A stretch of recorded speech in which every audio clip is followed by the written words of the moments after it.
We finally made it! We're at the point in the course where we can start putting atoms together and building molecules.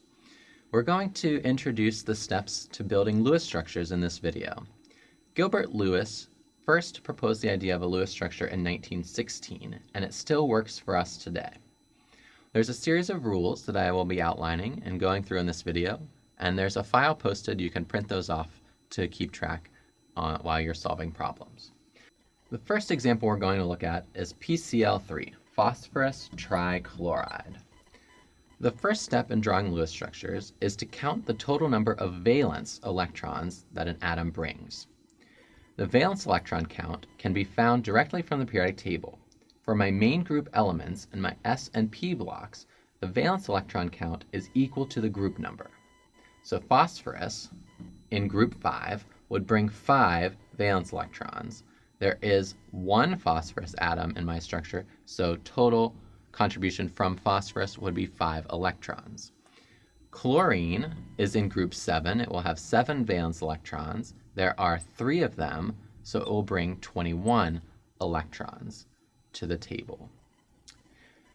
We would total this up and get 26 valence electrons to work with. The next step in drawing our Lewis structures is to build a framework.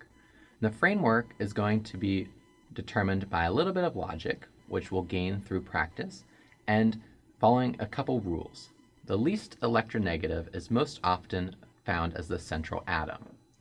The other rule is that hydrogen is always going to be an outer atom.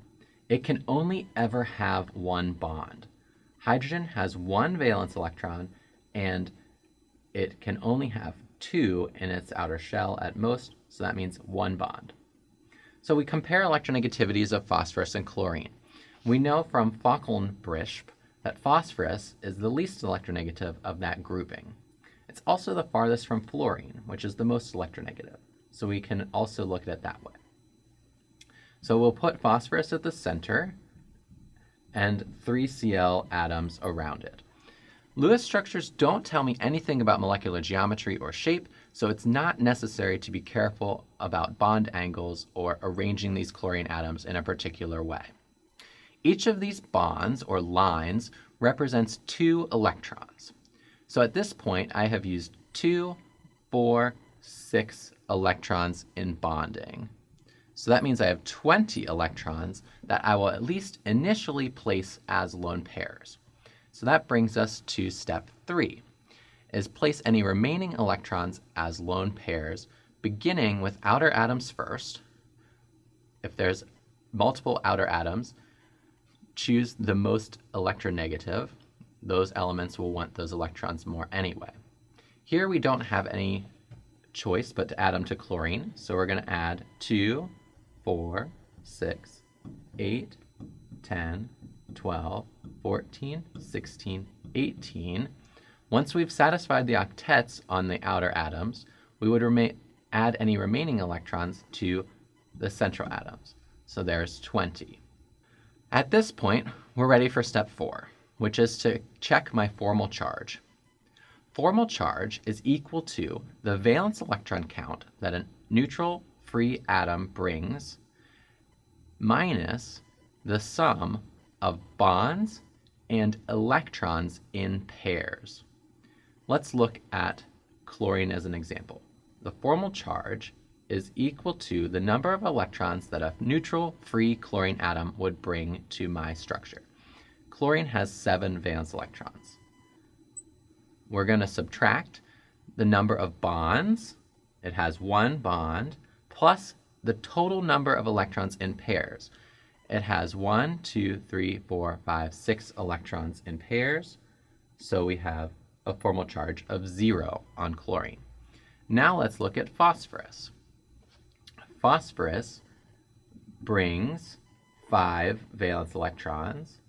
We're going to subtract the number of bonds, 3, plus electrons in pairs, that's 2. So my formal charge on phosphorus is also 0. If my formal charge checks out, the next step is to check that I have an octet for all atoms. Chlorine, 2, 4, 6, 8 electrons. All the chlorines will be identical to the one I just checked. So chlorine is good. And then phosphorus, counting the bonds, 2, 4, 6, and the lone pair makes 8. So we're good in terms of the octet.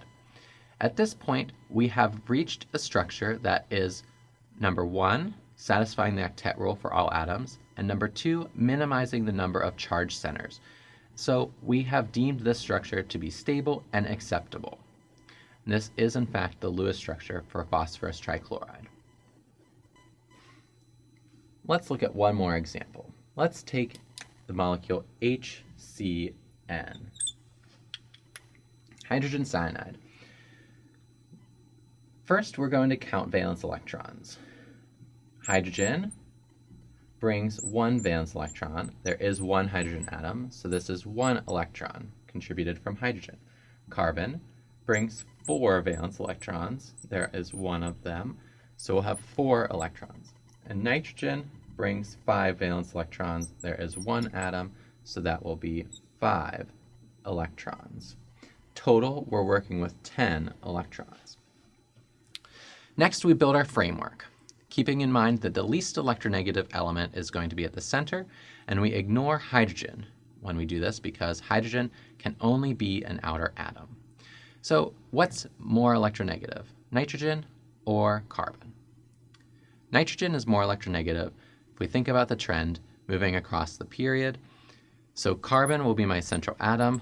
I will place my hydrogen and my nitrogen attached to the carbon. At this point, I need to account for electrons used in bonds. So I have used 4 electrons, so I'll be left with 6 electrons to place at least initially as lone pairs. We start placing these lone pairs, this is step 3, on outer atoms first. Hydrogen cannot accept any more electrons. It already has its duet, so we're going to skip over hydrogen, and so we'll start placing these 6 electrons on nitrogen and satisfying the octet until we've satisfied the octet. So at this point, we can check formal charge. Carbon brings 4 electrons. It has 2 bonds and 0 electrons in pairs, so I have a charge of plus 2 rather. And then nitrogen brings 5 electrons minus the number of bonds, 1, plus electrons in pairs, that's 6, so we have a -2 charge on nitrogen. We check our octets. Does hydrogen have an octet? No, it can't. It can only have 2, so it's good. Carbon wants to have 8 electrons. It only has 4, so that's not good. And nitrogen has an octet. So at this point, we're ready to move on to step 5 that we didn't get to before.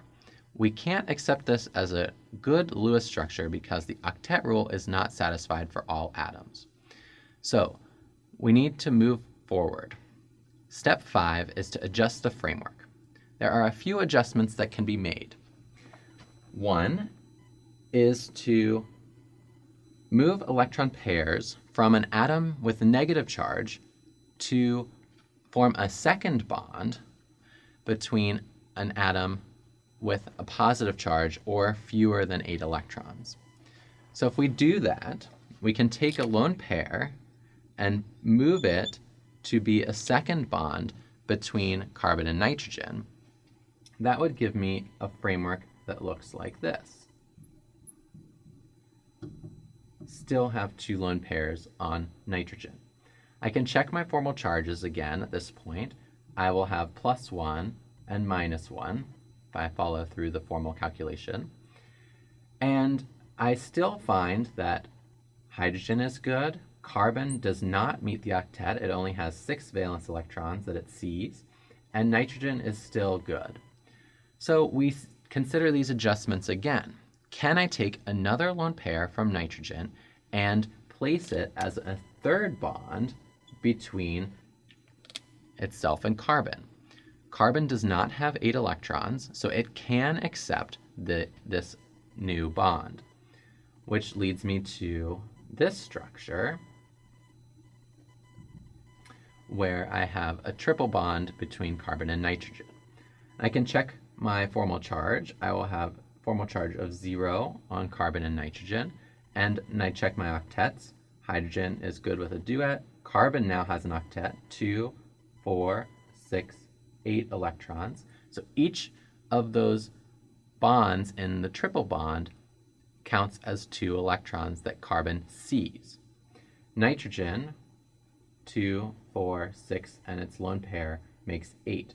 So we now have a structure that satisfies the octet for all atoms and minimizes the formal charge. If you mistakenly come up with an incorrect framework, you may need to invoke the 6th step, which requires adjustments to the framework, and work back to step 2 and move through with a different framework. Thanks for watching.